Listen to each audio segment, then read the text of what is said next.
I got like literally about maybe 40 minutes and some change to kill. So, thought I'd get a quick stream in right quick, talk some boxing, just talk some boxing, man. I'll talk about the NFL a little bit later. So, I'll talk about that 17 game season and how I think it's pretty much pretty damn stupid. Why not just go 18? Why do you have 17 games? Why do you have a uneven number?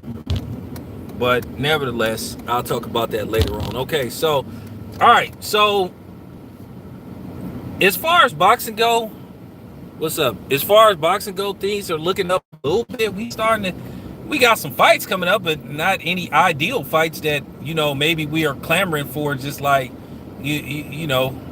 basically licking our chops. But we got some okay fights coming up. We got Errol Spence, look like it's gonna be Ugas in July the 3rd. So I guess I better look at some plane tickets and see what's up with Texas, because more than likely this is gonna be at Cowboy Stadium. Then I'm gonna have to do a back-to-back in Vegas. I'm gonna go cover Ramirez versus Taylor. That's gonna be a hell of a fight. You know, that's gonna be a hell of a fight. Then got to go back for Devin Haney. Just got through talking to Bill, so basically, I'm gonna just do an in and out. I ain't even go get a hotel room. I'm about to talk about that. I'm about to talk about that in a minute. Give me a second. So I'm just setting everything up. So like I said, from May to June, it's gonna be a lot of fights. May is pretty much entirely filled up. You got Canelo versus Billy Joe Saunders. That's a fight that I'm okay with that. Then you got, like I said, you got Ramirez Taylor. That's gonna be a fight. I might have to go with Ramirez to pull it off, because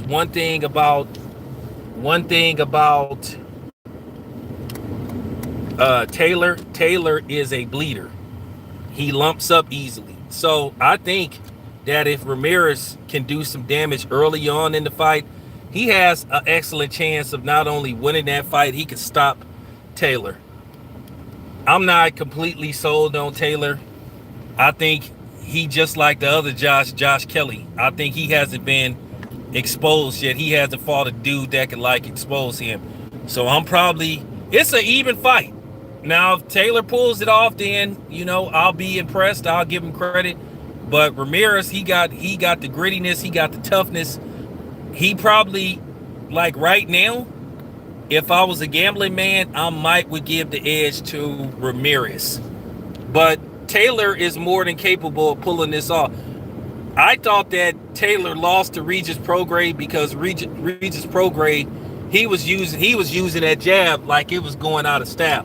And Taylor would rally. He would have his spots in the fight where he would rally, throw some nice combinations, but he never really did no damage to Regis. And Regis was doing all the damage. And I think Regis did underestimate him a little bit. But I would like to see that fight again. But Regis already said that he probably not going to get a rematch. And Josh Taylor kind of hinted that he moving on. What happens with Taylor and Ramirez, it looked like this is probably both their last fights.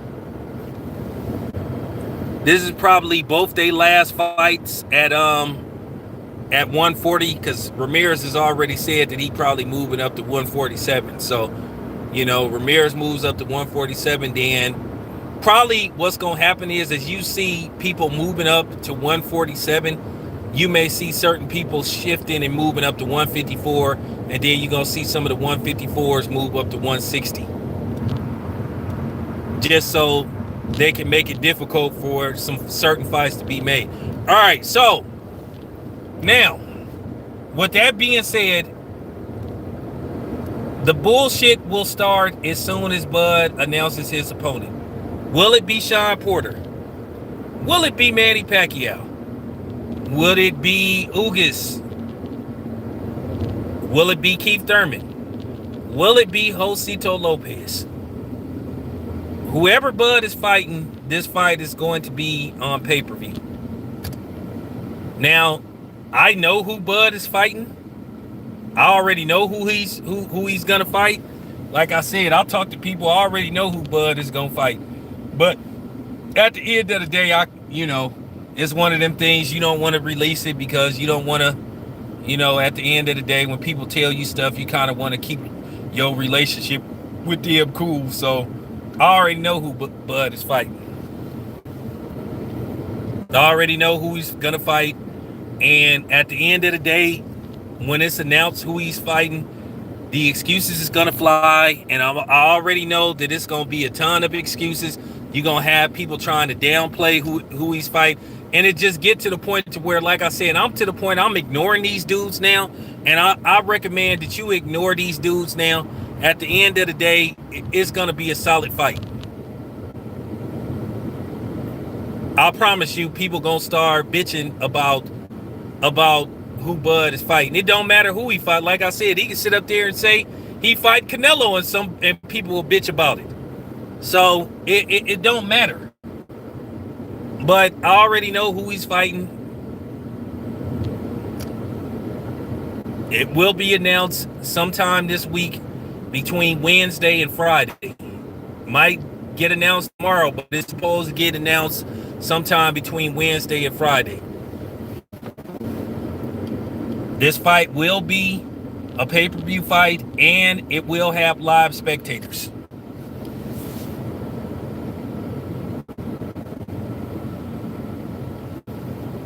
Oh, that's cool.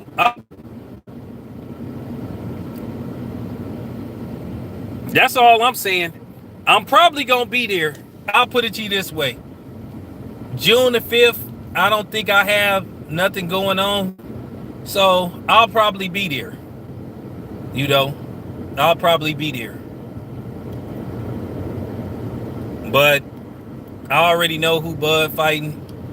You gonna have people get on their little YouTube channels and start trying to downplay it and dismiss it.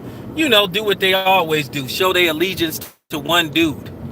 So I really don't care who fighting as long as you can make these fights happen. Because like I said, if we got the best fighters to fight, we wouldn't have to be checking. It wouldn't be no Jake Pauls or no Logan Pauls trying to fight. But due to the fact you got people that interfere and you got people that really behind the scenes, they say one thing and then do another. They good for like posting shit on social media, acting like somebody wants some smoke when they really don't. And you keep trying to explain that to them, but then people think that you supposed to sit up there and follow a script because other niggas say so. And I told motherfuckers I'm not doing that shit. If you think I'm finna follow a script, you got me sadly mistaken. Period. Straight up, straight like that. But get ready for the excuses to fly when they announce who Bud is fighting. I promise you. You're going to have people crying about it. You're going to have people trying. And it's going to get to the point to where I'm just going to stop ignoring. I'm going to just, start ignoring these dudes because that's the best thing to do. I've been ignoring them anyway. Because when you know what's really going on, people just going, no matter what it is, they going to still believe what they want to believe, no matter how much evidence you present to them. Just like I'll give you an example. I keep telling people about those satanic shoes that Nas X put out. I didn't show proof.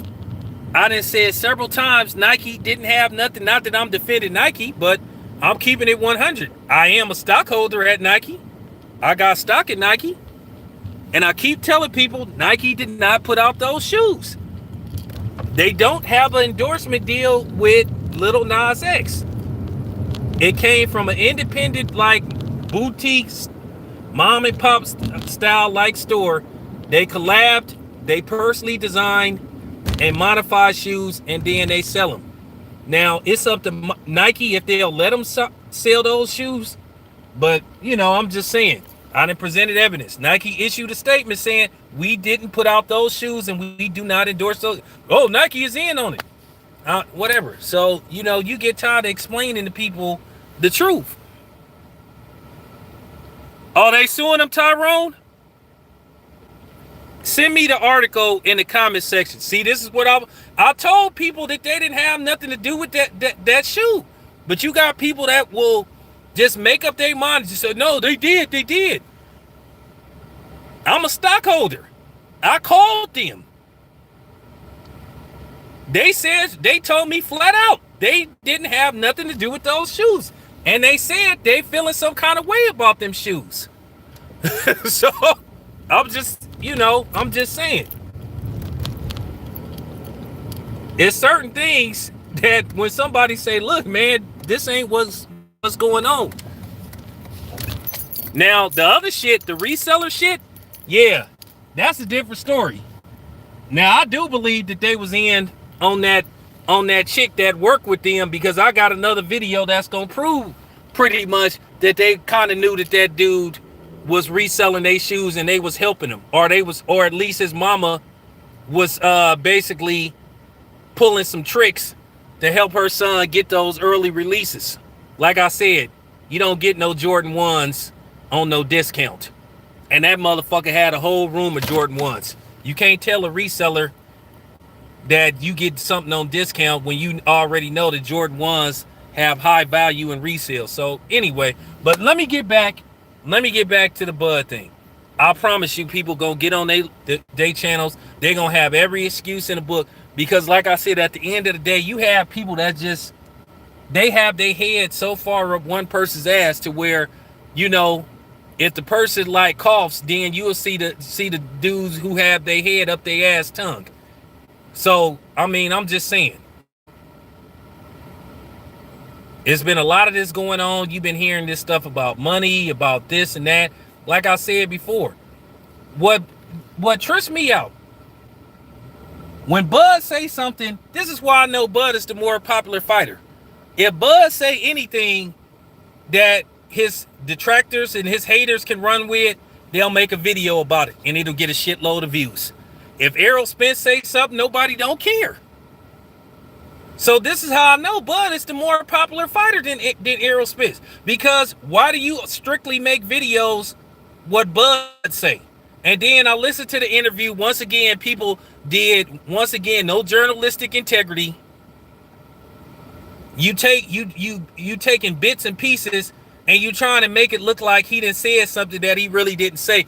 And then these are the same niggas that wonder why these dudes don't do interviews with him. And these are black media members.